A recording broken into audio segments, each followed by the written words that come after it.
Hello guys and welcome back.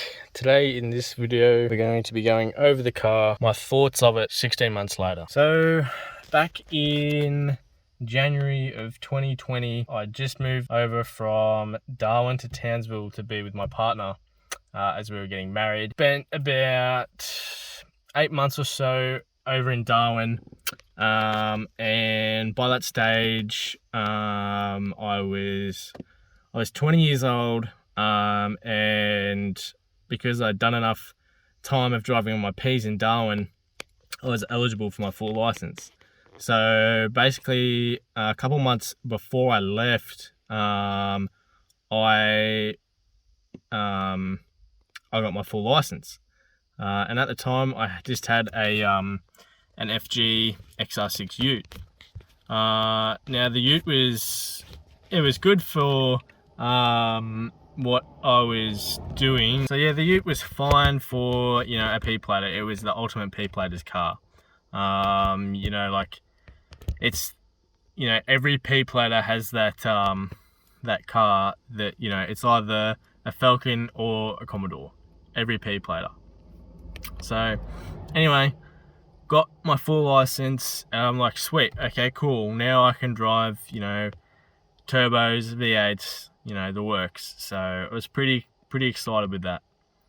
I then moved over to Townsville. Like I said, we got married and we started renting a place, and I still had the Ute. One day I was just driving around town and I just happened to drive past the car yard, and sure enough there was a FGX XR8 and an FGX XR6 Turbo. Both of them were in Aero Blue, and me and my brother-in-law went and checked out the cars, had a bit of a look, because we're both interested in Fords. And yeah, we just stopped in, had a bit of a look, just checking them out. And at the time my brother-in-law already had his FGX XR8, which was great fun to drive. It's a really nice car. Ever since sort of driving that and being around it and looking at it and that sort of thing, it always made me want to have one more. If you guys probably know, I wasn't an overly big fan of the FGX shape when they first came out. I thought they looked pretty shit.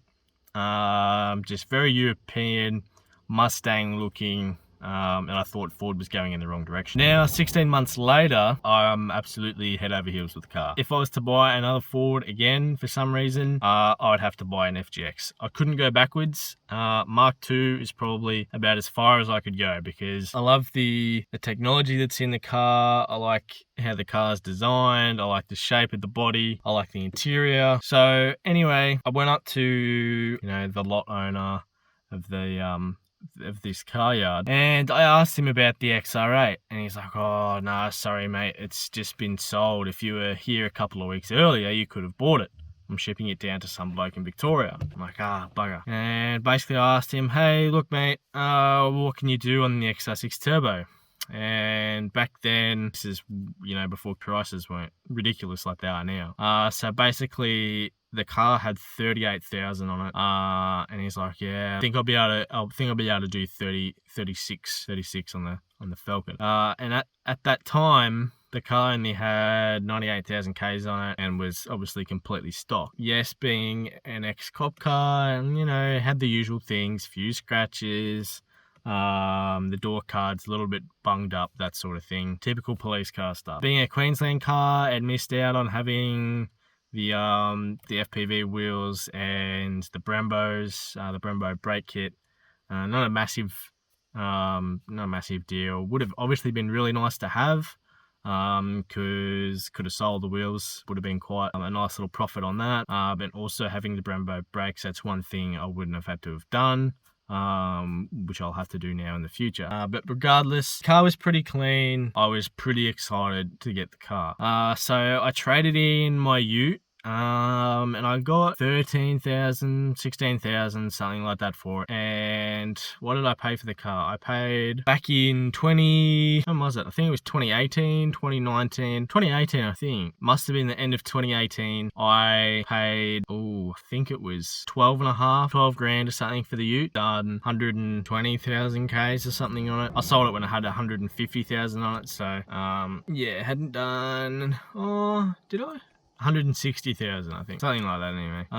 So it hadn't done a heap, and it was in pretty good condition too, and I had spent a bit of money on it. But yeah, that was a great car. So anyway, it would take about 3 days or so for them to sort out the paperwork, all that sort of thing, evaluate the ute, and do that sort of business. So anyway, it had been raining a heap, and I got this really weird smell in the cabin of the ute. This is before I'd done the trade. And I realized that the rain was coming in through the back window, which is a pretty common thing with the utes. As that seal around the back window, it eventually breaks down and it lets water in. So anyway, it was starting to fill up the passenger side footwell with water, and it was stinking. So it was literally the day that I was handing the car over to them, and I just got a towel and I just soaked up all the water that I could, left the window down a little bit and let it dry out.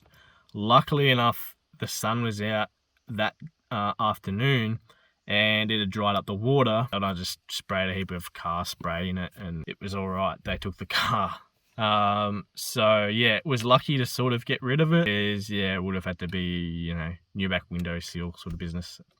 So anyway, I picked up the car and literally got out of the car yard, drove down the road, out of view of the car yard, and just put my foot down. And I mean, at the time, I'm like, this isn't all that exciting. What's all the big deal about? This sort of feels just like the ute. Car didn't even have a full tank of fuel in it, so I went to the servo and filled it up.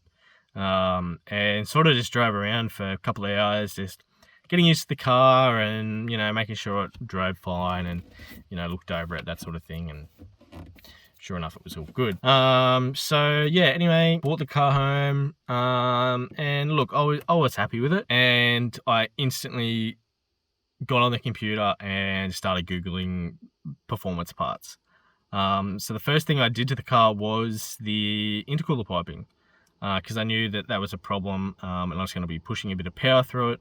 So I knew that I would have to eventually upgrade that, because the plastic piping does crack and split and that sort of thing when you start putting a bit more boost through it. So that was the first thing that I did, and that was the Ants intercooler piping, which was a pain in the ass. That was my first mod on the car. Now, 16 months later, we've spent well over $10,000 in parts, labor, and the car is still nowhere near where it's going to be when it's finished. Now, some of the things that I like about the car is, like I said before, the new ICC setup. That's awesome. I think it's such a great idea of having that Sync 2 system in the car now. The previous, like button sort of business, that's old stuff, goodness gracious.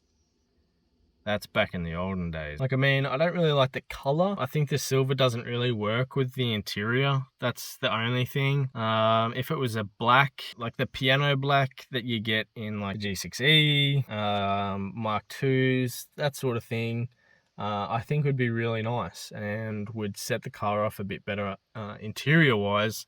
Just make it look a little bit cleaner, because yeah, the grey silver, it just makes me think of the B series, and that was like, that's old. No offense to anyone that has a B series, I still think they're fantastic cars, don't get me wrong.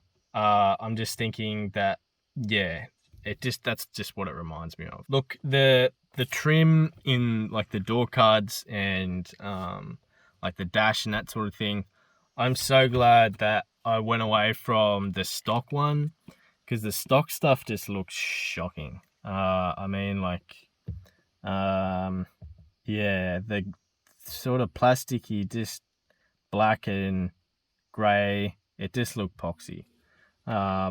but I upgraded to a really nice carbon, which in low light just looks black, although when you have light on it, it's got a browny tinge. So yeah, it looks really fantastic. So them interior pieces just make classier feel, I suppose. I probably will do something with the shift lever. Might look at getting a Sprint one just because it's got the black inserts, just looks a little bit cleaner. And possibly maybe one day thinking about doing something with the ICC, change up the grey, but for the moment, it's not too bad. One of the things that I wish Ford would have done is install a push button start. Make it standard in the FGX, surely. I mean, it's not like they didn't have the means to do it. Rangers have a push button start. I'm sure Mondeos have a push button start. I'm sure Focuses have a push button start. FPVs have a push button start. Even in the B series, I'm pretty sure. Oh, like BA, I'm pretty sure they had push button start. So, I mean, it's not like it hasn't been around for ages. And they could have just had that push button start in the dash. You know? Like, even at least in the XR8, because that basically is an FPV. It has R-spec running gear. It's got a FPV motor in it. The interior is basically from an FPV. Why did they not put a push button start in it? But really, that's my only gripe with the car. I mean, look, the fit and finish of the interior parts isn't great. I mean, we all know that. Ford was rushed with their production of the cars. They had to get it out. You know, they had a very limited budget. There wasn't a lot they could do in regards to that. They sort of just had to use the parts that they had. That few little things is about all that I do not like about this car. The interior for me is fine. I couldn't really care less about the interior as long as it has functionality and does what I want it to do. I can turn the aircon on, adjust the radio. That's basically all I need it to do, and I don't even have the aircon on half the time. For me, it just doesn't matter. I will eventually update the whole interior to be the FGX XR8 interior, or even just go an FPV interior, something like that. Just something a little bit nicer. I want the full leather door cards instead of the cloth trim. Also thinking that the suede leather seats from the FPV would be very nice as well. Now, the exterior of the car, well, like I said, I was never really a big fan of it. Coming from the FG, which I thought looked really good. I didn't even really like the Mark II FG either, so yeah, but no, now I've really grown to love the body shape and the style of the car. I think it looks really aggressive. Especially being lowered and on these really nice wheels, it's made a huge difference. So yeah, no, I'm very happy. Look, I do like the front of the car. Like I said, I think it looks really aggressive now. And yeah, I'm a big fan. The rear of the car looks superb, I think, with them lights that wrap around into the boot.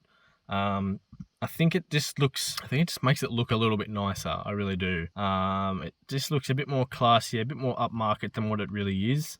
So I suppose you could say it's a little bit of a facade. The sides of the car, well, look, it's basically sort of just like an FG, really. But obviously it's been molded in to fit with the front and the back of the car.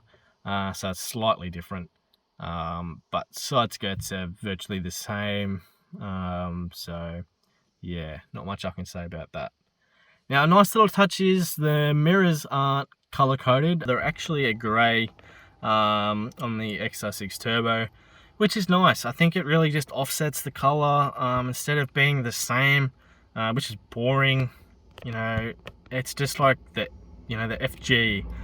I think, the color coding, it doesn't look bad or anything, but I just think having it a little bit offset, something different, it just makes the color, the car a little bit more unique, a little bit, different on the road instead of everything else. So having that grey, it just sets it apart. And it's not just the mirrors, it's the insert in the front bar, the fog light surrounds, that sort of thing. They're a grey colour, and I think it really works with the Aero Blue. And yeah, it just really sets the car apart from the others on the road. If I could go back in time and do it all over again, what would I have done? Look, to be honest, it's such a hard choice because I really want to say buy the XR8, but at the same time, the turbo is next level. Yeah, you can modify the XR8, you can do stuff to the engine to make it a lot faster. Sounds amazing when you chuck a nice exhaust on it, you know, that sort of thing. You can't beat it. But the feeling you get when you sit in this car and you drive it and you put your foot down and you are pushed back, literally pushed back into your seat. You hear the turbo come on boost. You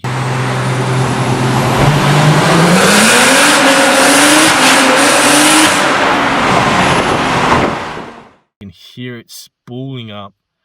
You hear that flutter when you let off the accelerator.